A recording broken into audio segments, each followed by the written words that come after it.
এই যে গ্রাম থেকে আমার জামাই হলো মাছ আনছে, মাছগুলো অনেক সুন্দর।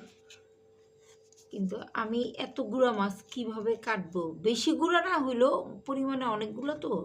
এই যে বাইম মাছ আনছে, মিনি মাছগুলো অনেক বড় বড়। এই যে মিনি মাছগুলো অনেক বড় বড়, কিন্তু এত গুঁড়া মাছ আমি এই যে যে লাফাচ্ছে মাছ, দেখছো মাছটা লাফাচ্ছে।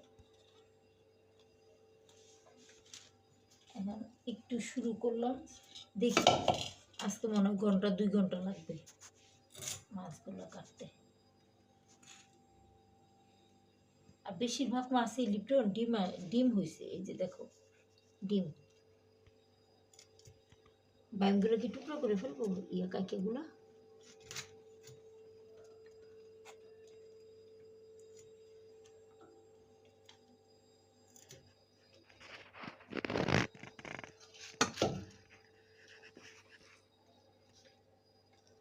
এটা কি মাছ?